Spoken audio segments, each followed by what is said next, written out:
আসসালামু আলাইকুম রহমতুল্লাহি ওয়া বারাকাতুহু। সকলে কেমন আছেন? আশা করছি সকলে ভালো আছেন। আলহামদুলিল্লাহ, আল্লাহ পাকের অশেষ রহমতে আমিও ভালো আছি। আমাদের সকলের পরিচিত প্রতিষ্ঠান জিহাদিয়া ইসলামিয়া ইন্টারন্যাশনাল হিফজ মাদ্রাসার তিনতলা ভবনের কাজ চলমান থাকতেছে ইনশাল্লাহ। তো আমাদের তিনতলা ভবনের কাজ চলতেছে হিফজ বিভাগের ছাত্রদের জন্য। এখানে আমাদের হিফজ বিভাগ এবং হিফজ রিভিশন যে বিভাগটি আমাদের রয়েছে সেই বিভাগের ক্লাস এখানে ইনশাল্লাহ কাজ শেষ হওয়ার পরে চলমান থাকবে। সেন্টারিংয়ের কাজ শুরু হয়ে গিয়েছে, অল্প কিছুদিনের ভিতরেই ঢালাই করা হবে ইনশাল্লাহ।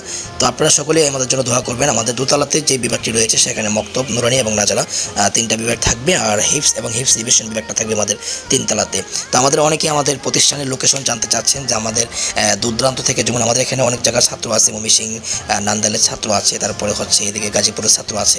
তো অনেকে জানতে চাচ্ছেন যে এত দূর থেকে আমরা কীভাবে আসবো। আপনারা ব্রাহ্মণবাড়িয়া বিশ্বরোড থেকে ব্রাহ্মণবাড়িয়া কাউতলি চলে আসবেন। কাউতলি থেকে আপনারা সিএনজি যুগে আখাউড়া অথবা ট্রেনে আসলে আপনারা ডাইরেক্ট সরাসরি আখাউড়া রেল স্টেশনে এসে মগরা বাজার চলে আসবেন। মগরা বাজার এসে আমাদের জিহাদিয়া ইসলামিয়া ইন্টারন্যাশনাল হিফজ প্রতিষ্ঠানের নামটি আপনি বললে আশা করছি এদিকে ম্যাক্সিমাম মানুষ আমাদের এই প্রতিষ্ঠানটি পরিচিত, সকলে চিনে, আপনাদেরকে ইনশাআল্লাহ লোকেশন দেখিয়ে দিবে।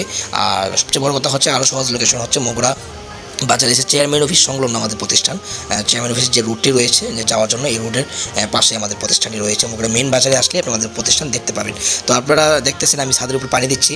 ছাদটা ডালাই হয়ে গিয়েছে, পানি না দিলে ছাদের সমস্যা হবে, ছাদ ফেটে যাবে, বেশি দিন লাস্টিং করবে না। তার জন্য আমি ছাদে নিজে পানি দিচ্ছি। তো আজকে প্রচুর রৌদ্র উঠেছে, সেই হিসাবে ছাদে পানি দিচ্ছি এবং নিজের শরীরেও কিছুটা পানি আমি ঢেলেছি। আপনারা দেখবেন অবশ্যই ভিডিও শেষে যে আমি নিজে গোসল করে ফেলছি ছাদের উপরে। তো ঠিক আছে, সকলে ভালো থাকবেন আর সকলে আমাদের প্রতিষ্ঠানের জন্য দোয়া করবেন। এই প্রতিষ্ঠান যেন আল্লাহ পাক যেন প্রতিষ্ঠানকে কবুল করে এবং আপনাদের সকলে ভালোবাসা নিয়ে যেন দিন দিন এই প্রতিষ্ঠান আরও এগিয়ে যায়। সকলে ভালো থাকবেন। আসসালামু আলাইকুম ওয়া রাহমাতুল্লাহি ওয়া বারাকাতুহু।